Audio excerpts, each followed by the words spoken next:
Was this comment on a recent video, on another video blog entry, the one regarding the soprano that is needed to sing Gilda in Rigoletto.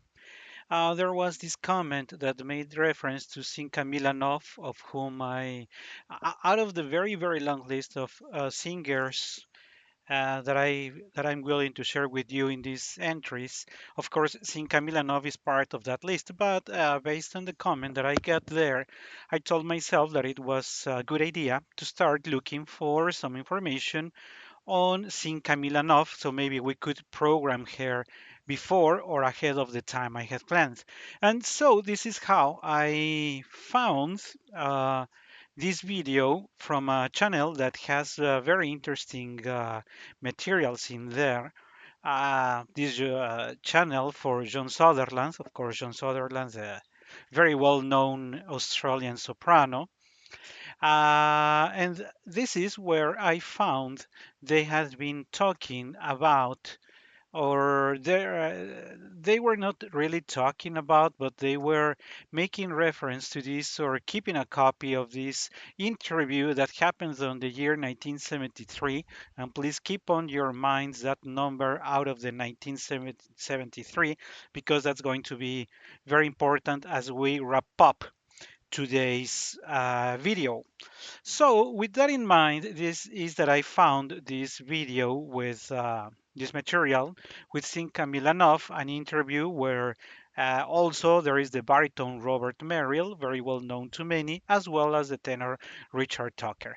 Besides being hilarious, very interesting, they all are very playful. Robert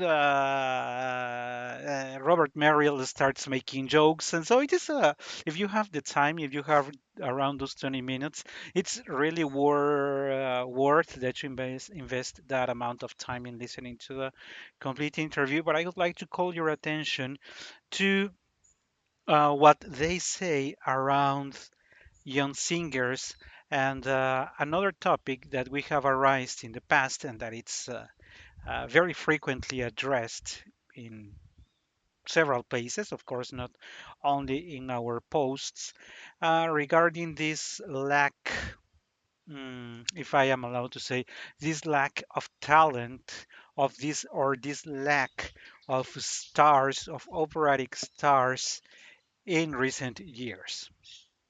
So, with that in mind, is that they are asked to provide their comments, what they think about it, and let me play for you a couple of seconds of how for you to see how the interview goes about, because everything they share here it's really really interesting. And by the way, if you can hear the birds in the background, it's because I am recording in the outdoors, and the birds are very very happy today.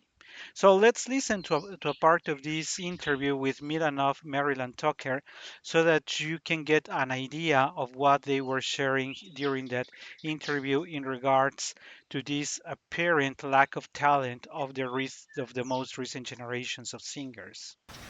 And we're doing the first half of arias that we haven't done at the Metropolitan Opera. We're doing, for the first time. I'm doing L'Africana, an aria from L'Africana, some Mozart arias, which you never do. Oh. Mr. Tucker is singing. Would you tell them what you're singing? Have we been introduced, Bob?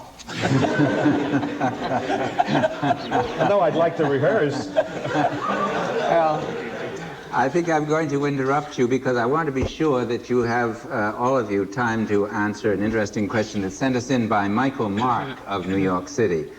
Over and over again today, we hear young singers with beautiful voices and sometimes fabulous promise with wonderful musicianship and talent to burn, and you feel sure that they can't possibly go wrong, and they make a fine start, and yet they break down, they fade away sometimes just when they should be moving into their best years.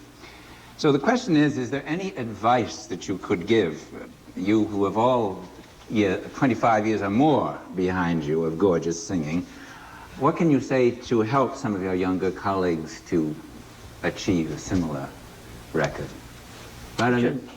Would you like me to say something? I would, Madam Milanov. Yes, Well, please.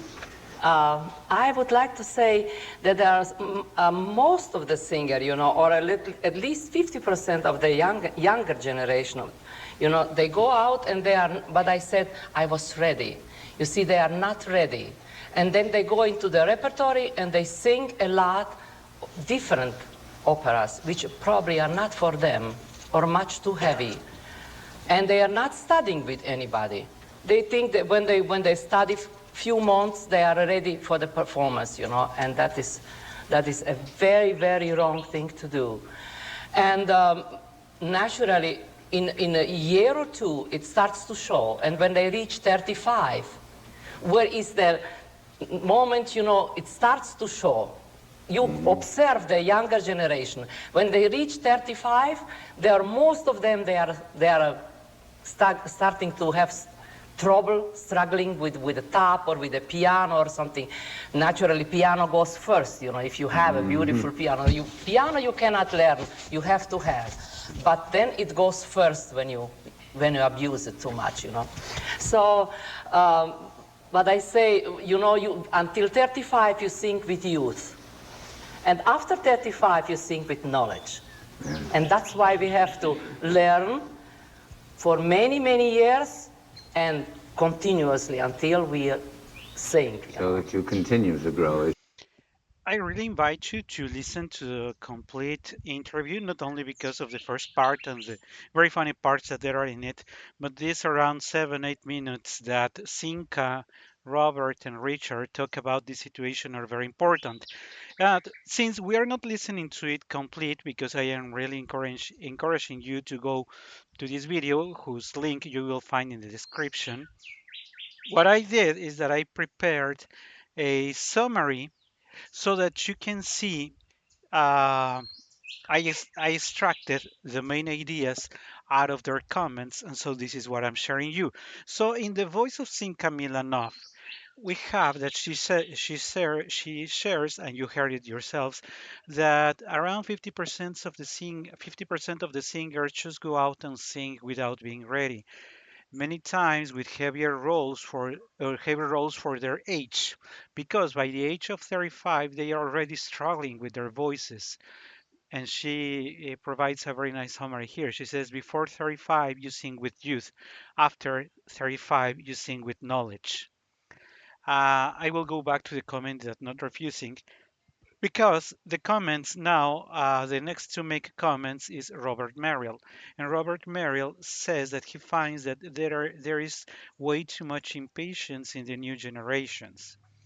He says that new generations of singers sing their own roles too soon. He provides an example of himself, and he says that it took him, that he decided to wait for 16 and 17 years to go for Scarpia and Varnava. Of course, Scarpia from Tosca and Varnava from La Gioconda. And he shares that he has been asked by the management to sing roles and his voice was not ready for those. He says that the hardest word is no. But to find somebody who is willing to say no to the management is something that Richard Tucker says in his participation, because he says that after his debut he was asked by management to go for La Forza del Destino, when he was still very young. Of course he objected, and he chose to wait 18 and 20 years to sing Trovatore and Aida. For Pagliacci, he waited 20 years. And what happens, he shares, is that young singers are afraid that opportunity will never knock again. And that's where Zinka Milanov points out that from the perspective of the management, you are expected not to refuse.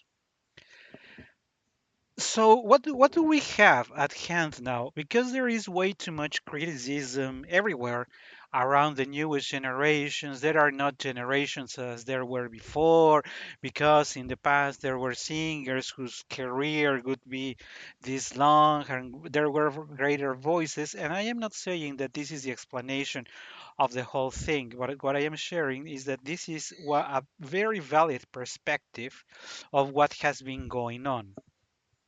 On one side, singers have way too much pressure from people who are decision makers.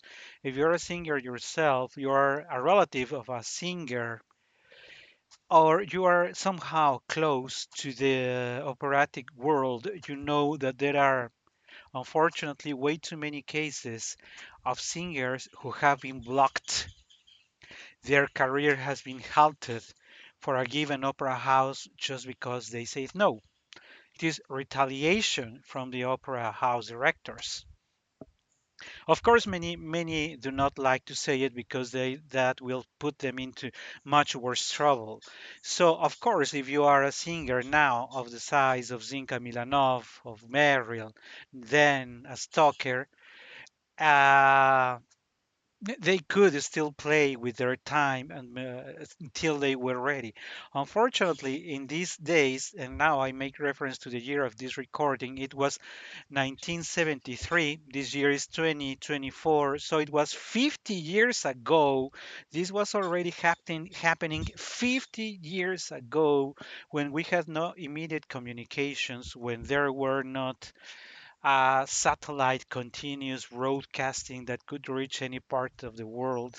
So the commutes were much slower. If you have read the biographies on Maria Callas, you then have learned that she traveled by sea. She took a ship to Europe. That was the time it took her to get from the US to Europe by traveling by ship.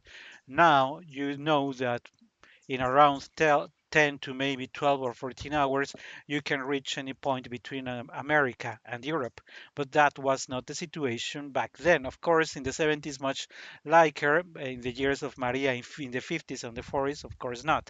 But there is also something that has been changing in the way we live, in the way we are expected, because and I am going to give you a very recent, not so recent, but much recent than the 1973 example, because if you're aware, Rolando Villazón, the Mexican tenor, who partnered with Anya Netrebka for a good number of years, they were the opera stars from for around 5, 7 years around the 2000s. So they are always stars, and they sang in America and they sang in Europe, and we knew people who knew Rolando knew that he was not ready. Just as our three singers here have said that the what he was singing was not the repertory that he should be singing. Of course, when he lost his voice, it was not for the surprise of the many people who really knew him, not for the people who gave him an applause, because the people who had been giving him an applause, they just felt like, like, oh, Rolando is failing. Oh, it's unfortunate. Okay, the king has died. Let's praise the new king. So they really gave a huge applause to Rolando when he was on his top, but forgot him very soon when he got into trouble. Because, in fact, he got into trouble around the age that Zinka Milanov says. After 35, he started losing his voice. And it is because many of the things that Zinka has already addressed. Uh, he went for the wrong roles. He sang way too much, way too often. He demanded to his voice more than he could actually do. And Rolando is a good example of that because since he was a student, he was urged to start singing and being an international star, which he really achieved. But that ended up way too soon. I know he's back on stage, and if you're aware of how he's singing after his return, then you can have your own comments. But what I am trying to share here is that there is not only, or it may be it's not as easy now to say no, because behind you there are other 20 singers willing to sing the Trovatore, the Aida, or the other role that the management wants you to do. They know that if don't catch the flight now, there might not be a second flight in 20 years.